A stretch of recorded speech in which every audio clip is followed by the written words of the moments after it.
अधिष्ठात्री हैं गोपेश्वर। तो जिसके हृदय में कृष्ण विरह बहुत व्याप्त हो, जिसको कृष्ण मिलन की बहुत आशा हो ना, वो महादेव के पास बैठ करके गोपी गीत गाओ।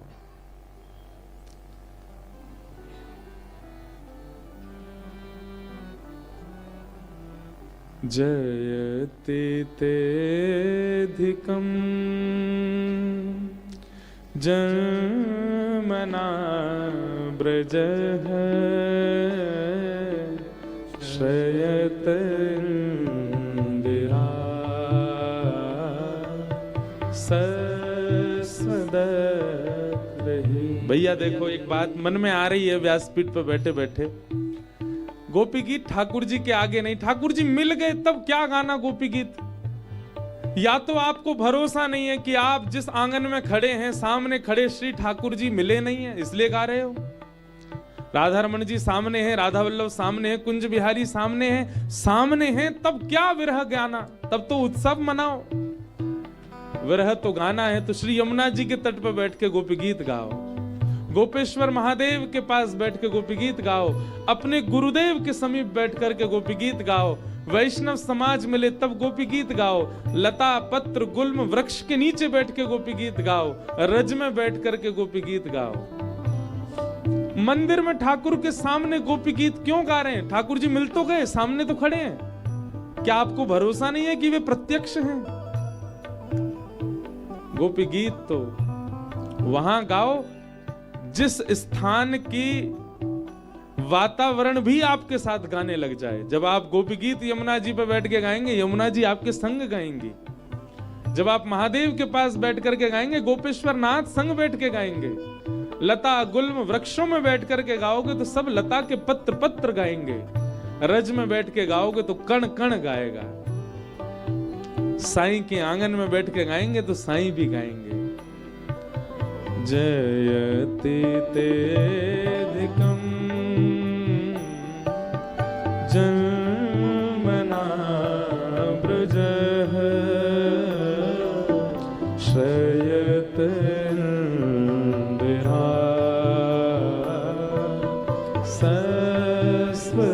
सस्वदत्तहि दयितदृश्यता दीक्षुतावक स्वैत्रेता सब स्वां विचिन्वते। एक ठीक अभी का अनुभव बताऊं। कथा गोपी गीत से आगे चली गई है कली, पर कल हमने गोपी गीत गाया नहीं था, एक ही शब्द गाया था बस। और हम रास करा चुके हैं ठाकुर जी का, अब हमको कंस वध की लीला पे आगे जाना है। पर मानो अभी बोलते बोलते बोलते ऐसा आभास हुआ, साईं कह रहे हैं हमारे आंगन में आए, कथा करी, और श्रीमद् भागवत के प्राण गोपी गीत का तो आपने वाचन ही नहीं किया, गोपी गीत नहीं गाया। तो इसलिए साईं कह रहे हैं हमको गोपी गीत सुनाओ। इसलिए कल जो गीत नहीं हुआ उसको आज गा रहे हैं। जिनको याद है वो संग गाओ, फिर भी हो सके फोन में खोल के संपूर्ण गोपी गीत का पाठ आज इस आंगन में बैठ के करें। शरदुदाशये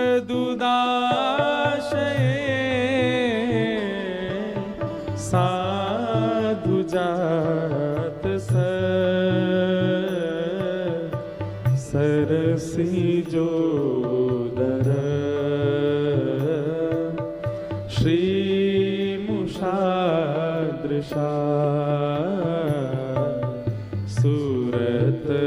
सूरतनाथ ते अशोकदासिका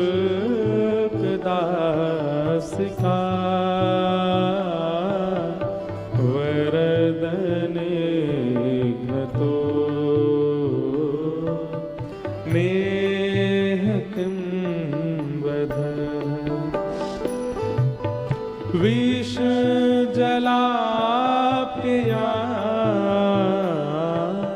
व्याल राक्षसा वर्ष मारुता वैद्युतानला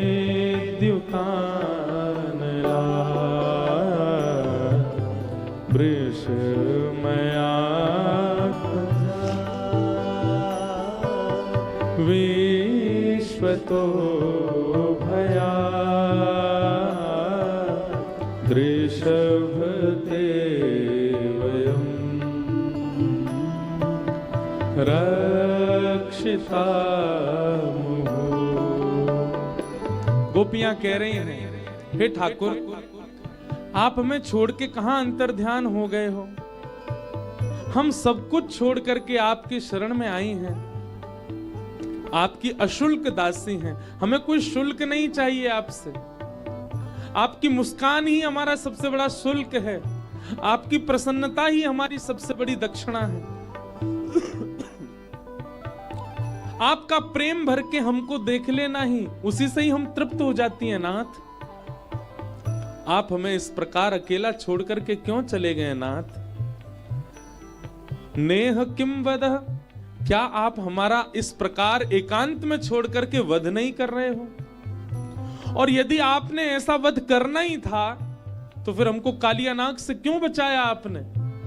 पूरी यमुना विषैली कर रहा था, उस विष को पी के मर जाते हम लोग, इतनी पीड़ा नहीं होती हमको। क्यों हमको अघासुर, बकासुर, धेनुकासुर, तृणावर्त आदि आदि राक्षसों से क्यों बचाया आपने हमको।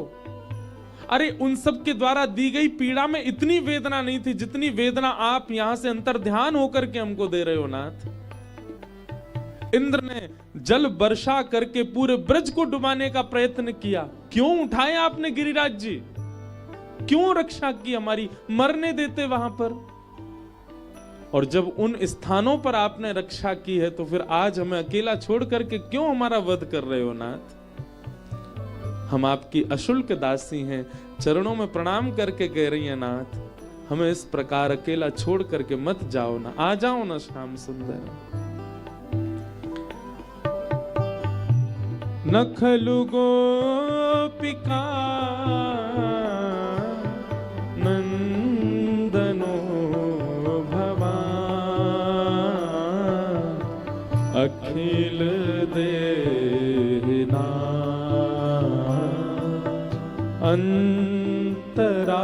अंतरात्मद्रे विघ्न सार्थितो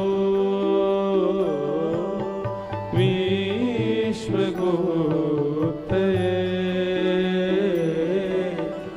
सखयो देवा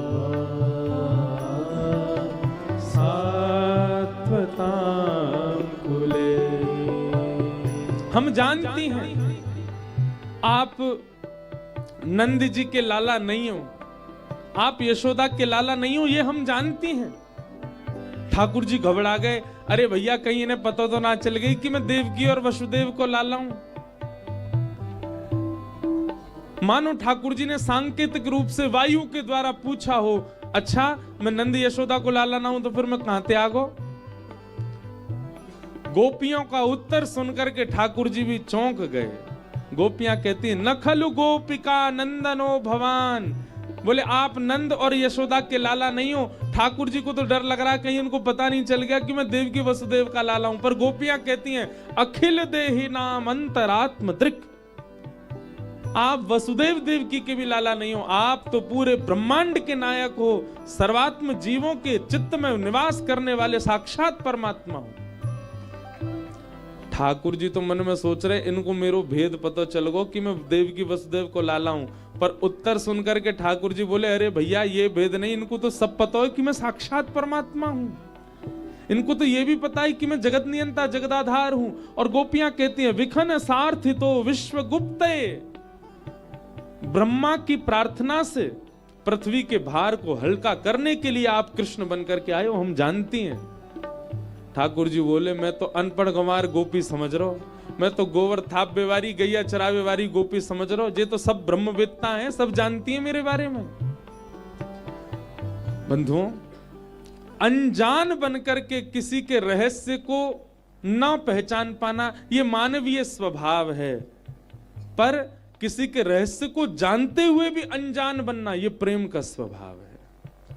हम जानते हैं कि हमारा प्रेमी कैसा है, हम जानते हैं उसका स्वभाव, उसका स्वरूप, उसके विचार कैसे हैं, पर फिर भी हमारा प्रेम प्रधान है और हम उसको उसके स्वभाव विचारों को जानते हुए भी अनजाना, अनदेखा कर देते हैं। ये प्रेम है। हम जानते हैं उसमें ये अवगुण है, पर हमारा प्रेम प्रधान है, फिर भी हम अनदेखा कर देते हैं। ये प्रेम का स्वरूप है। गोपियां जानती हैं कि श्री कृष्ण परमात्मा हैं, पर फिर भी प्रेम इतना प्रधान है कि वो परमात्मा को परमात्मा के रूप में देखती ही नहीं है, वो लाला ही देखते हैं, वो प्रियतम ही देखते हैं। गोपी गीत सामान्य नहीं है। गोपी गीत से गोपियां अपने प्रेम की परिभाषा बता रही हैं ठाकुर जी को। विरचिता भयम वृष्णिधूर्यते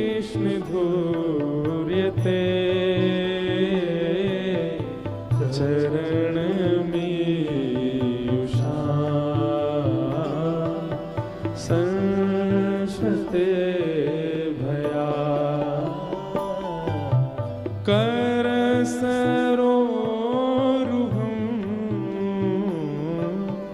कान्तकामदम्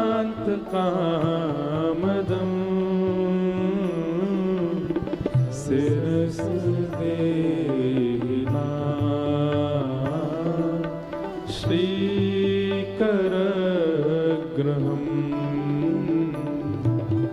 ब्रज जनार्तिहं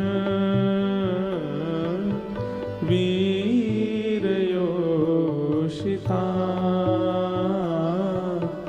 निज जन स्मय ध्वंसन स्मित भज सखे भवा किंकरी स्मनो जलरुहाननम्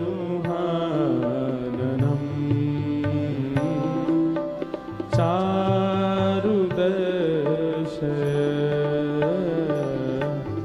प्रणत देहिना पापकर्षणो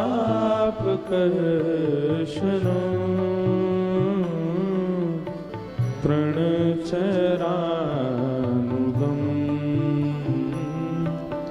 श्रीनिकेतनम्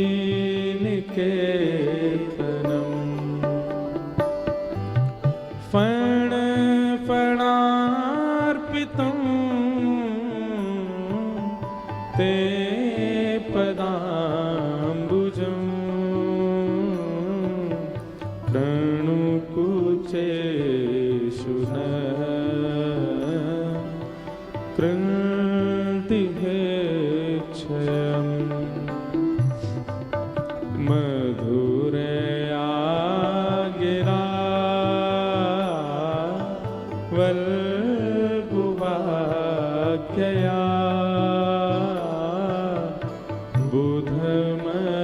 बुधमनोज्ञया पुष्करेक्षण विधि करीरिमा वीरमुयति हृदरसी धुना प्यायश्वना। गोपियां कह रही हैं, हे नाथ,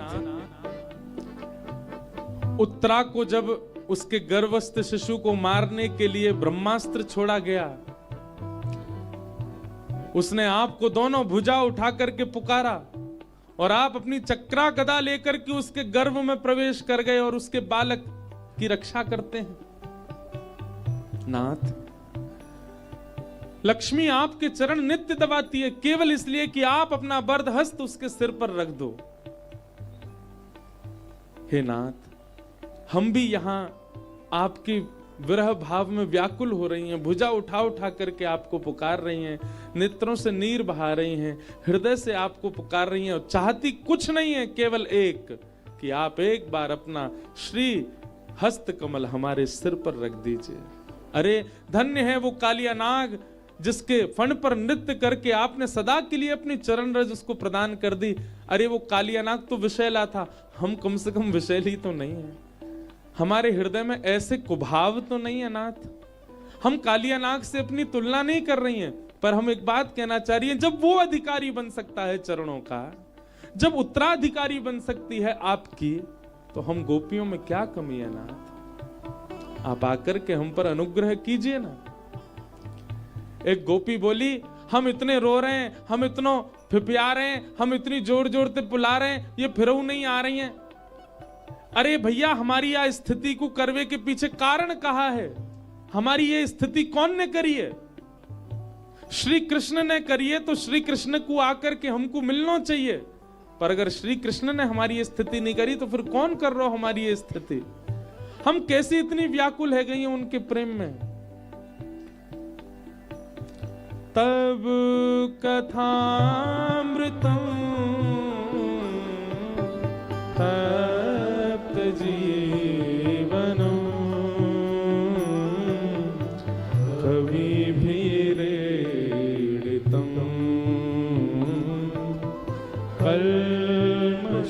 कल्मषापहम श्रवणमंगलम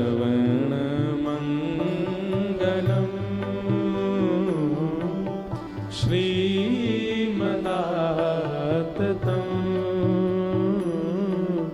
भुवे गृह्णन्ति ते भूरिदा। अरे भैया, ये हमारी स्थिति करने में सबसे बड़ो कारण है या की कथा। जे कन्हैया इतना निर्दयी नहीं है, पर या की कथा ने हमारे चित्त में ऐसो प्रेम प्रकट कर दियो या के काजे। वह कथा के कारण ही हम जोगन बन गई हैं, हम वैरणी बन गई हैं, हम बैरागिन बन गई हैं। एक गोपी बोली, आज से कथा सुनना बंद कर देंगे, अब कथाएं नहीं सुनेंगे। जे कथाकार मीठी मीठी बात कह के करके हमको कृष्ण प्रेम में रुआए दें और खुद दक्षिणा लेके चले जाएं माते, हमको कृष्ण प्रेम में विरही करके छोड़ जाते हैं। तब एक गोपी बोली, अरे बहन एक बात सुने, श्री कृष्ण के दर्शन के बिना हम जीवित रह सकें, पर कथा के बिना नहीं। क्यों? भले या कथा से हम जोगन बनी है, भले या कथा से हम विरही बनी हैं, पर ये कथा अमृत के समान है। कृष्ण रोज नाए मिले, पर या कथा के भाव सो, वक्ता की वाणी सो कृष्ण ऐसा लगे कि हमारे चित्त में ही बैठे हैं। भुवि गृह्णन्ति ते भूरिदा जनाः श्रवणमंगलम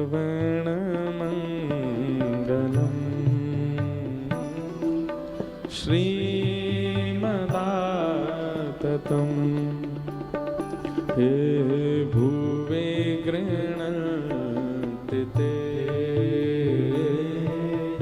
भूरिदा जनाः हे प्रहसितं प्रिय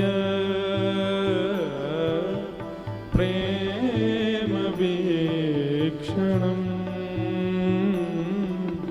विहरणं च ते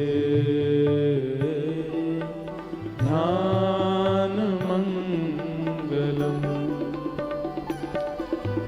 रहसि संविदो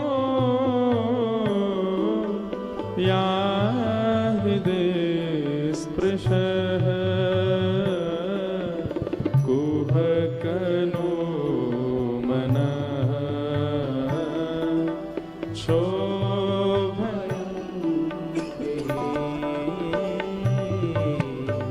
चलसि यद्व्रजा चारयन्पसु नलिन सुंदरम नाथ ते पदम शील तृणांकुर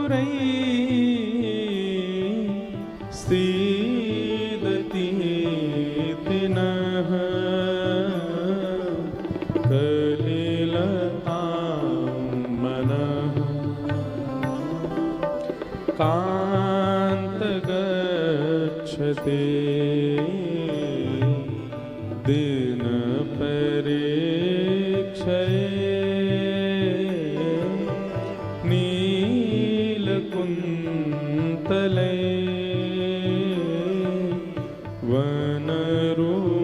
वनरुहाननम्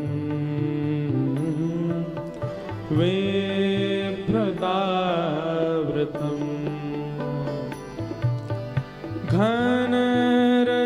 घनरजस्वलं दर्शयन्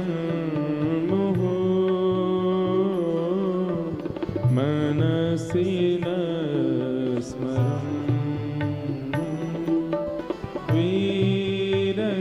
वीरयच्छसि प्रणतकामदं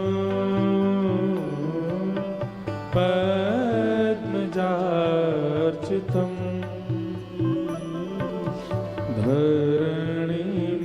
धरणिमण्डलम् ध्येयमापदे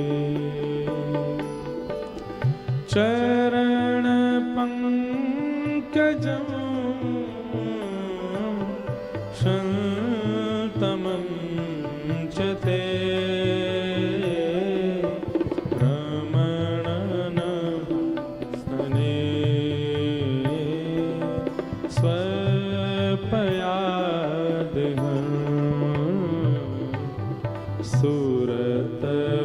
सुरतवर्धनं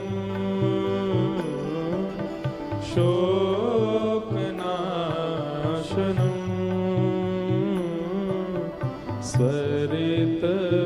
स्वरितवेणुना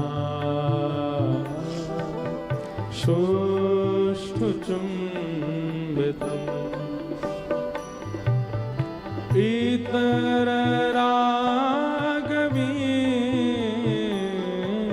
स्मारणं नृणा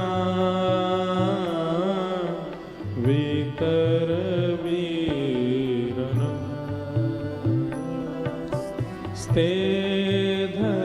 स्तेधरामृतम् अटति यथवा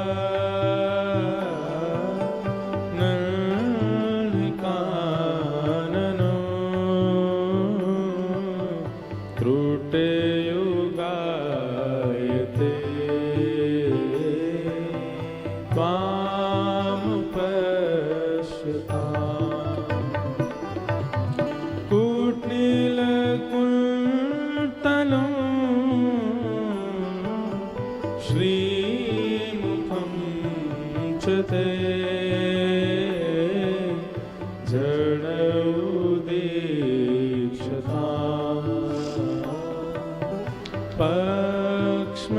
पक्ष्मकृदृशा पतिसुतान्वय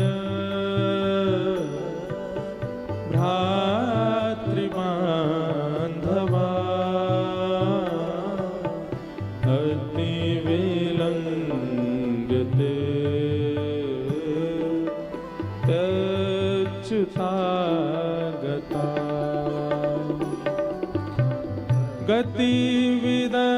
गतिविदस्तवो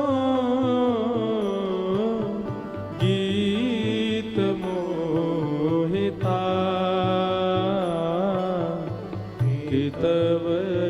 कितवयोषिता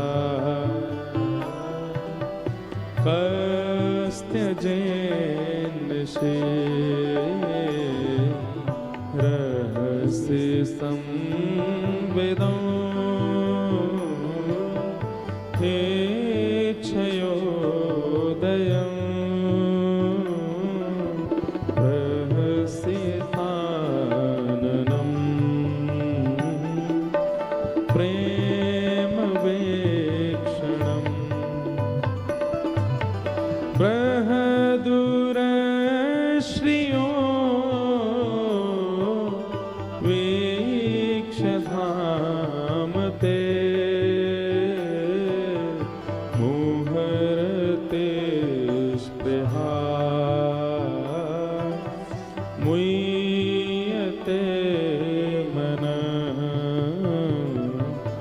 ब्रज बनो कशाम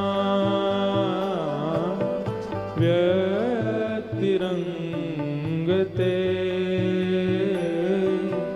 व्रजिन हंत्रलम विश्वमंगलम त्यज मनाक्षन स्पृहात्मना स्वजन हेतुजा यन्निसूदनं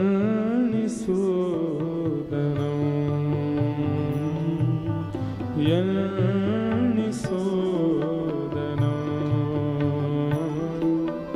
यन्निसूदनं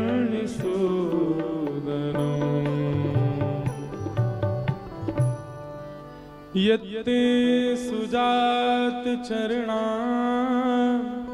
बुरुहं स्तनेषु भीतासनै प्रियदधि महिकर्कशेषु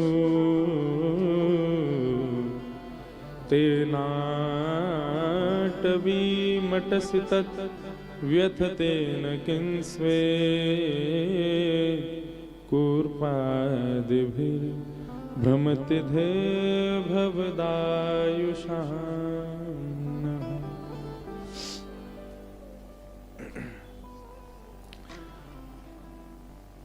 गोपियों ने गोपी गीत गाया और अपने मनोभाव सब प्रकट किए। मैं एक बात कहा करता हूं कथा में कि सबसे प्रिय ठाकुर जी को जो भोग है ना, वो आपके मन का भाव। हम ठाकुर जी को 56 सामग्री पधरा देते हैं, हर प्रकार का इत्र पधराते हैं, नवीन नवीन वस्त्र पधराते हैं, उसकी कोई कमी नहीं है ठाकुर जी को, या उसके लिए ठाकुर जी लालायित नहीं है, उसके लिए ठाकुर जी लोभी नहीं है। ठाकुर जी को केवल एक भाव का लोभ है, आपके हृदय में उनके प्रति क्या भाव है।